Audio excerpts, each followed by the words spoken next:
आपको Mahathir Mohamad याद ही होंगे, किस तरह उन्होंने पाकिस्तान के इमरान खान और तुर्की के एर्दोगान के साथ मिलकर भारत को खूब घेरने की कोशिश की। लेकिन आज की डेट में वो अब खुद ये कह रहे हैं कि अगर अमेरिका से टक्कर लेनी है तो भारत के साथ चलना होगा। यही नहीं, उन्होंने बांग्लादेश तक को ये कह दिया है।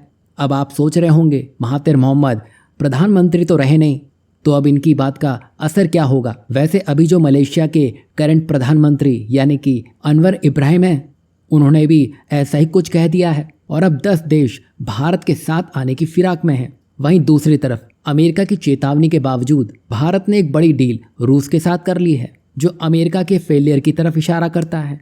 आपने देखा ही होगा, जिस तरह डोनाल्ड ट्रंप टैरिफ पर टैरिफ लगाने में लगे हैं, उससे वो 2 देशों का साथ खोते जा रहे हैं, जिसमें से यूरेशियन इकोनॉमिक यूनियन के देश भी शामिल हैं, जिसमें अर्मेनिया, बेलारूस, कजाकिस्तान, किर्गिस्तान और रूस शामिल है। अब ये समूह डोनाल्ड ट्रंप की नीतियों से तंग आकर भारत के साथ एक फ्री ट्रेड एग्रीमेंट यानी कि एफटीए पर बातचीत शुरू करने की योजना बना रहे हैं और ये काम इसी साल होने की भी उम्मीद है।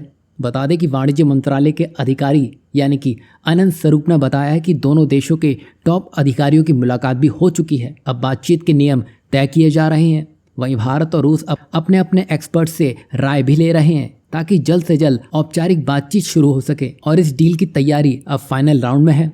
अब इस डील के जरिए भारत को तेल, गैस, खनिज और एग्रीकल्चर जैसे रिच इलाकों तक को सीधी पहुंच मिल सकती है। वहीं यूरेशियन इकोनॉमिक यूनियन यानी कि EU के देशों को भारत जैसे बड़े मार्केट का एक्सेस मिलेगा, जहां वो अपने प्रोडक्ट बेच सकेंगे।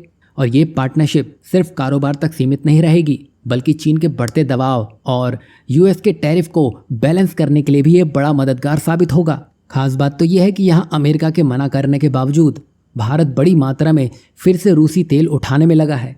यही नहीं, भारत EU के साथ बातचीत भी कर रहा है, लेकिन वो उसी के साथ ही साथ अमेरिका और यूरोपियन यूनियन के साथ भी ट्रेड डील को लेकर बातचीत कर रहा है। मतलब यहाँ भारत फ्री हो चुका है। भारत के पास अब दुनिया के हर कोने में एक बाजार मौजूद है, तो यहाँ भारत को बांधता हुआ अब कोई भी देश दिखाई नहीं देगा।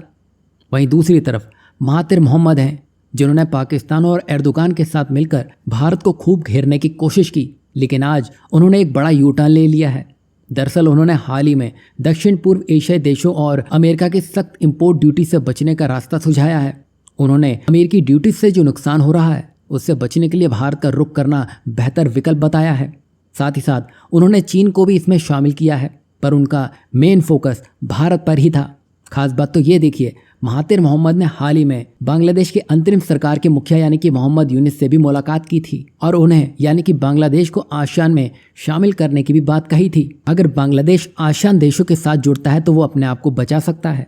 आपको बता दें कि हाल ही में जब डोनाल्ड ट्रंप ने 10% से टैरिफ बढ़ाकर 50% तक कर डाला था, उससे आसियान देशों की कमर टूट चुकी थी और अमेरिका पर निर्भर इन देशों में से 6 बुरी तरह प्रभावित हो गए थे और उनकी जो 4.7% की ग्रोथ की उम्मीद थी उसको एक बड़ा झटका लगा है, जिसमें Malaysia, Vietnam, Indonesia, Thailand, Cambodia और फिलीपींस शामिल हैं, जहां Bharat tech, pharma, manufacturing, startup और डिजिटलाइजेशन को आगे बढ़ा रहा है। तो ये इन 10 देशों के लिए एक गेम चेंजर साबित होगा। मोटा मोटी समझें तो अब इन्हें भरोसेमंद और बड़े बाजार वाला साझेदार चाहिए, जहां भारत एक मजबूत विकल्प बनकर उभर रहा है। वहीं बात करें अनवर इब्राहिम की, तो उन्होंने भी अमेरिका के राष्ट्रपति डोनाल्ड ट्रंप को पत्र लिखकर आसियान और अमेरिका के बीच बैठक करवाने की बात कही है, ताकि साथ में बैठकर कुछ इसमें हल निकाला जा सके। वरना अगर एक एक देश अलग अलग बैठक में जाएगा तो नतीजे समझ के भी परे होंगे। लेकिन जिस तरह अभी ट्रंप के हाव भाव दिख रहे हैं, उन पर